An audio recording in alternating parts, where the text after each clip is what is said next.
I hope this review helps. When you take f of x and take away g, so take this and take away this, just remember when you minus, you're minusing both these pieces.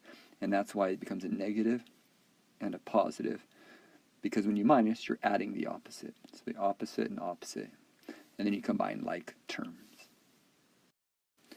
So for this problem, we have f of -1 minus g of 5. So what you notice here is we take the f function and we put -1 for both x's, minus we take the g function and put 5 for both x's. This parenthesis right here and here are very important because we're going to find the value of this. It goes from here to here, and that ends up with 3. We find the value of this, which is here, here, which ends up being 70, and we take the difference. Now, if you want to, instead of plugging it in and doing the crunching like this, going through those steps, you can also use synthetic. So you put -1, you put the coefficients, 2, 0, -1 and 4, and 3, -1 and 0. Use synthetic and you get these same numbers, 3, 3, 70, 70, and you subtract. Either way works, it's your choice.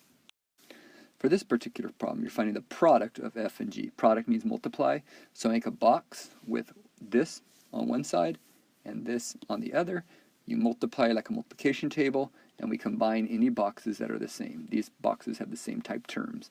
So you got 13x squared. The rest, you just start from highest power and work your way down. For this problem, we are taking this function f and dividing by x minus 2. You could do long division, but it's easier to do synthetic.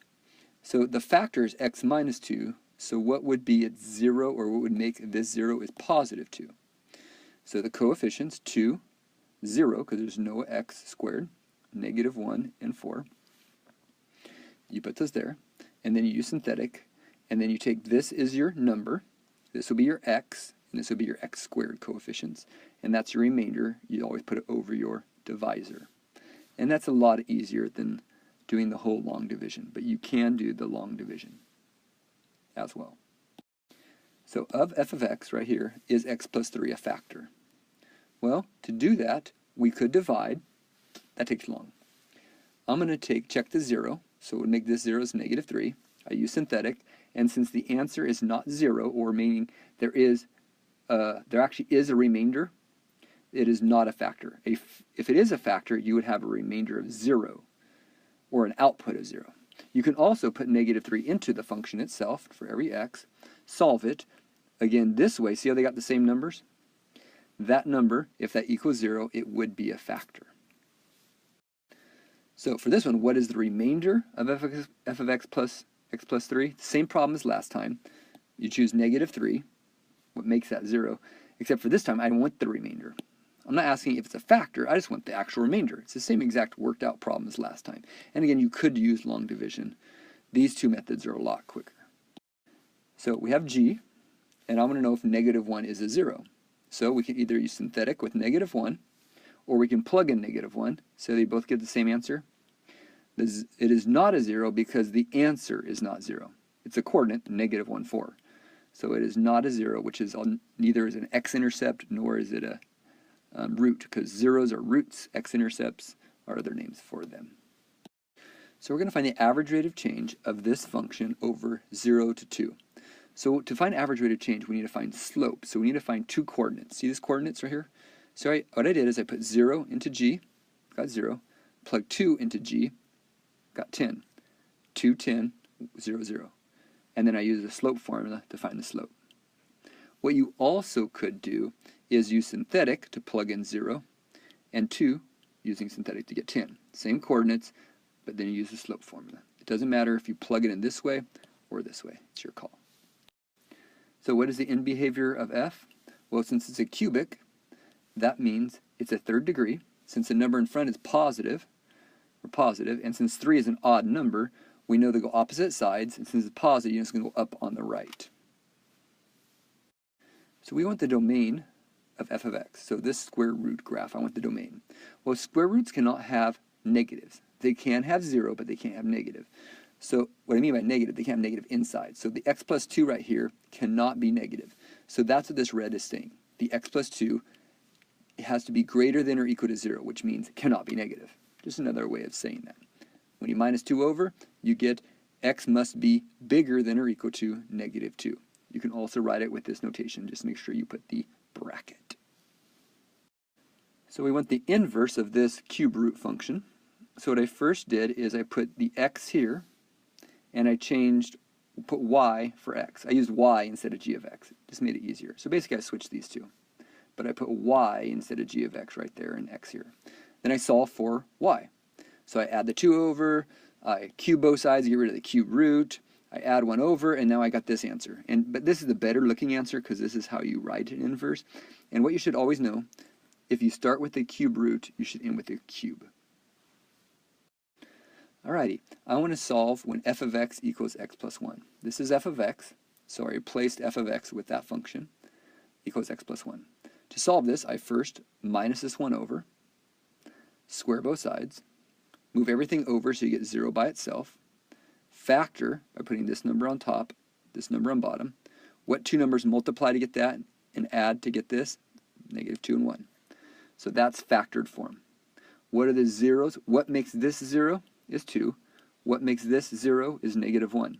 And then I check both. When I put 2 into this original function here, when I plug in 2, it comes out okay. When I plug in negative 1 to this original function, I get a false statement because 2 does not equal 0. Always make sure to check for extraneous solutions on these type of problems when you have square roots. So as x approaches infinity, what are the values of f of x approaching? So this is f of x. First thing I did, because of the negative power, I flipped the 4 to make it a 1/4 and made it a positive power. That tells me it's a decay, so I know my graph's going to go down. My asymptote is normally the x-axis, but because I dropped a vertical shift down of negative 1, this asymptote, or the x-intercept, which was the asymptote, is now at negative 1. So what this is all saying is as you go this way, your graph is getting closer and closer to negative 1, but never touching it. Are the values of f of x, this function, decreasing at a constant rate, or do they decrease at a rate that grows smaller as x approaches infinity? Now if you read here, you'll notice it's the latter. It's the second part here. The reason is when you look at this, do you see how when you choose 2 dots and you make a slope, see 2 dots and a slope, 2 dots and a slope, 2 dots and a slope, do you see how it's getting flatter and flatter each time? See the slope, the rate of change is constantly getting a little bit smaller, a little bit smaller, a little bit smaller as you approach infinity? When you keep going with this asymptote, it's going to get almost flat with the asymptote. So as you approach infinity, the slopes keep getting smaller and smaller, and that's what this is trying to say. What a constant rate is talking about is if it was a line. If you have a line, the rate is the same all the way, all the time. No matter what 2 dots you choose, the rate would be exactly the same. But here, the rate is this one, then it becomes this one, and this one, which is constantly getting flatter. So if we want to find a y-intercept, all you do is plug in 0 to g. There's g. When you plug in 0, you get 6. And what is it doing? It is increasing because that is a positive number there, so it's going up like this and increasing. If I want to find f of 1, I go up here to f and I put 1 in. Now, this says 4 to the negative x. I changed that to 1/4 to the x. You could have left 4 to the negative x. I didn't. It's your call. And 1/4 to the first power is 1/4. So 8 times a fourth is really 8 divided by 4, which is 2. 2 minus 1 is 1.